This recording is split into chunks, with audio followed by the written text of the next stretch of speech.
Quais são os benefícios do estudo da Bíblia? É praticamente impossível enumerar todos os benefícios do estudo da Bíblia, mas eu posso lhe garantir que são muitos. E hoje eu vou apresentar para você alguns deles. E para que você conheça mais benefícios do estudo da Bíblia, não há outra coisa a fazer senão estudá-la. Aquele que estuda a Bíblia, aquele que experimenta um contato com as Escrituras, ele vai descobrir praticamente uma infinidade de benefícios. Mas hoje eu quero apresentar para você alguns benefícios que são registrados na própria Bíblia e que são, obviamente, experimentados por aqueles que estudam a Bíblia, não para comprovar as suas ideias, mas para aprenderem. Para aqueles que se colocam numa posição de humildade e que desejam permitir que a Bíblia molde os seus conceitos, ao invés de adaptar a Bíblia às suas ideias pessoais. Vamos ver alguns benefícios da Bíblia. O primeiro deles encontramos em 2 Pedro 1,4, que diz assim, falando das promessas de Deus que estão registradas na Bíblia, né? O texto diz assim, pelas quais nos têm sido doadas as suas preciosas e muito grandes promessas, para que por elas vos torneis coparticipantes da natureza divina, livrando-vos da corrupção das paixões que há no mundo. O primeiro benefício da Bíblia, que eu vou listar agora, não quer dizer que isso seja numa ordem de importância ou cronológica, porque tudo é importante. O primeiro benefício que estudamos hoje, que podemos aprender agora, é que a Bíblia, por meio das suas promessas, ela nos torna coparticipantes da natureza divina. De que forma? Deus, ele vive numa esfera espiritual, pura e perfeita.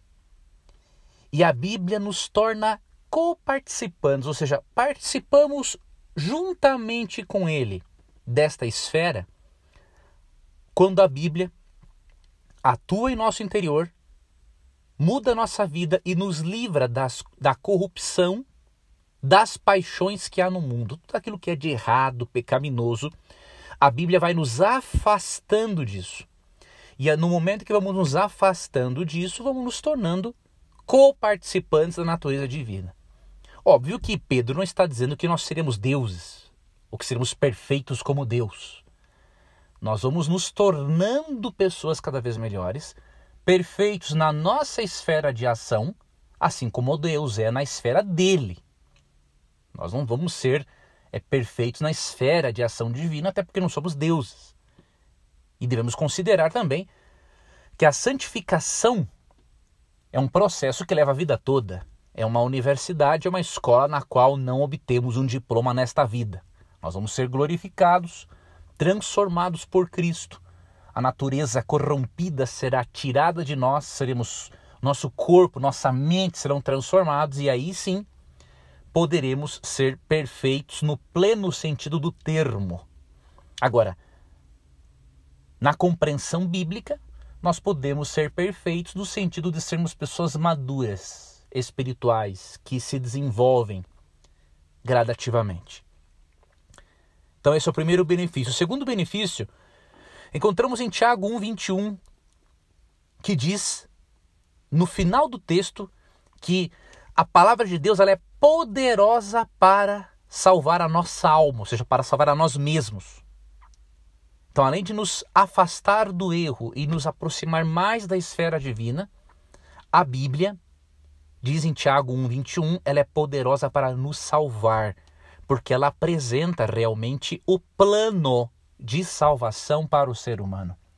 A Bíblia ensina como que você pode ser salvo, aceitando a Cristo como seu substituto, crendo na sua morte e ressurreição e no seu ministério sumo sacerdotal no céu.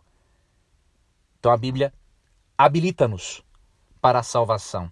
E além disso, Atos 20:32 é dito que a Bíblia, a palavra de Deus, ela pode nos edificar. Ou seja, ela pode nos transformar, nos fazer crescer. E é o que exatamente acontece.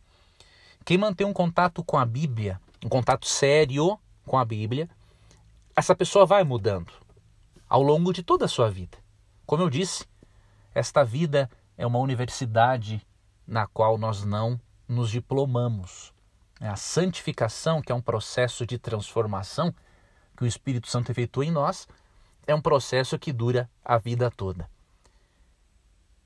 Por que a Bíblia tem esse poder?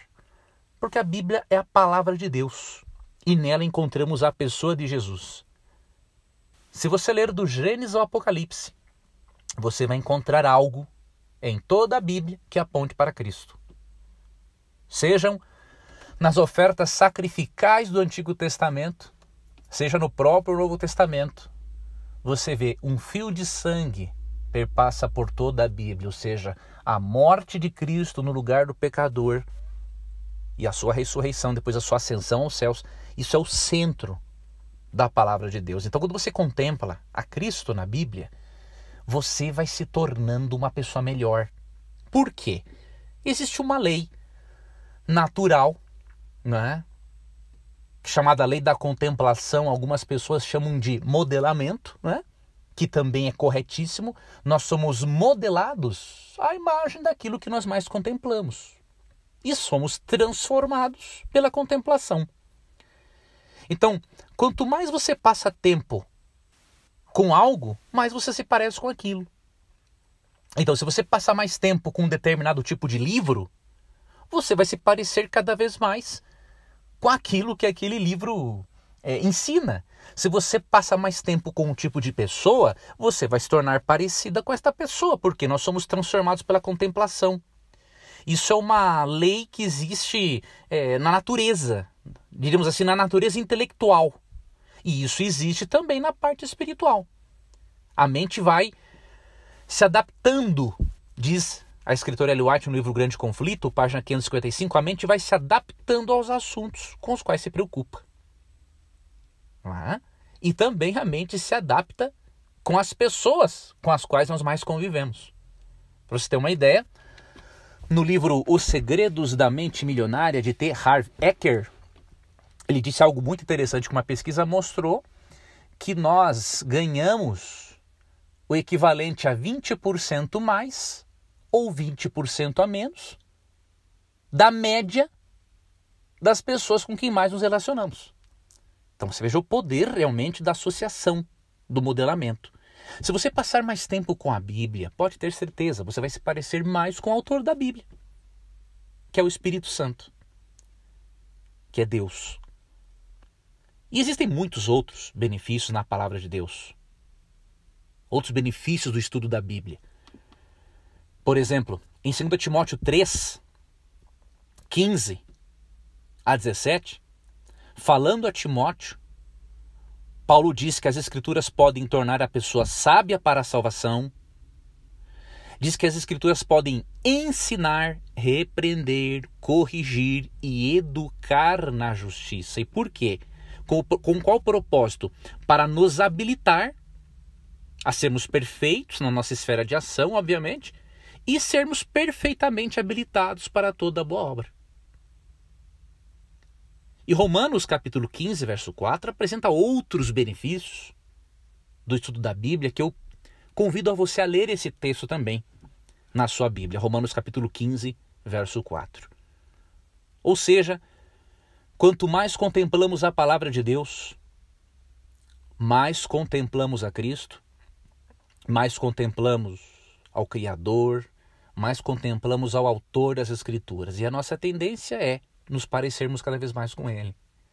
No Salmo 115 também há um princípio que ali é dito, o salmista diz assim, que aqueles que fabricam ídolos se pareçam com eles, ou seja, se pareçam com eles aqueles que se fabricam ídolos, ou seja, as pessoas são transformadas à imagem daquilo que contemplam. Se você contempla o Deus bíblico e o entende corretamente, como ele se revela nas Escrituras, você vai se parecer com ele. Agora, se você contempla uma divindade pagã, você vai se parecer com essa divindade pagã. Agora, alguém pode estar pensando assim, então, se eu contemplar o Deus do Antigo Testamento, eu vou ser assassino como ele? esse pensamento demonstra o seu total desconhecimento do texto bíblico, né? Você tem que seguir regras básicas de interpretação do texto antes de chegar às suas próprias conclusões. Se você ler, por exemplo, João 10, verso 30 e João 14, verso 9, Cristo diz assim: eu e o Pai somos um. E em João 14, 8 e 9 ele fala assim: quem vê a mim vê o Pai. Então não existe diferença entre Cristo e o Pai. O próprio Cristo atuava no Antigo Testamento na sua condição pré-encarnada. O que acontece é que as ações de Deus no Antigo Testamento foram ações de juízo. Ele tolerou por cerca de 400 anos a mais nações pagãs, de acordo com Gênesis 15, 16, fazendo as piores barbaridades, sacrificando os filhos, mantendo relações sexuais com os filhos, com os animais, ou seja, eram pessoas totalmente depravadas, criminosas, e que depois de Deus dar muitas oportunidades, elas não quiseram se arrepender, e Deus usou Israel como um instrumento de sua justiça, de evangelização para quem quisesse abandonar essa impiedade e essa criminalidade, e como instrumento de justiça para liquidar quem não queria realmente aceitar a graça de Deus e continuaria infectando o mundo com a sua presença. Então, vá à Bíblia com a intenção correta. Vá à Bíblia com o propósito de aprender. Permita que Deus fale ao seu coração. E se surgirem dúvidas, não procure mais ganchos para pendurar suas dúvidas. Estude a Bíblia mais profundamente, contextualmente. Peça a orientação do Espírito Santo e ele vai mostrar que o erro não está na Bíblia, está na sua compreensão, na minha compreensão, na nossa interpretação humana. Para finalizar, eu recordo a você que eu disponibilizo 2 e-books gratuitos para os meus internautas e ouvintes e telespectadores. Se você precisa ajudar a um filho adolescente ou quer aprender a lidar com o seu filho adolescente, tem um e-book, não é? Intitulado 5 maneiras de amar o seu filho adolescente. Você pode ir na descrição aqui do áudio, clicar no link, preencher os seus dados, baixar o e-book. E além do e-book você vai receber uma sequência de e-mails sobre este assunto específico do seu interesse. Agora, pode ser que você queira aprender a ter inteligência financeira bíblica, especialmente neste momento em que nós passamos por uma crise por causa do Covid-19. Não seria maravilhoso você aprender com a palavra de Deus como superar qualquer crise, como sair das dívidas, como ter inteligência financeira? Você pode também fazer uso de um outro e-book que também se encontra na descrição deste áudio. E você também, ao baixar este e-book e colocar ali os seus dados e e-mail, você vai receber uma sequência de e-mails também sobre este assunto específico que é do seu interesse. Será uma honra para mim compartilhar com você um pouquinho daquilo que Deus tem me ensinado também acerca desses assuntos. Que Deus abençoe a você, um forte abraço e até amanhã.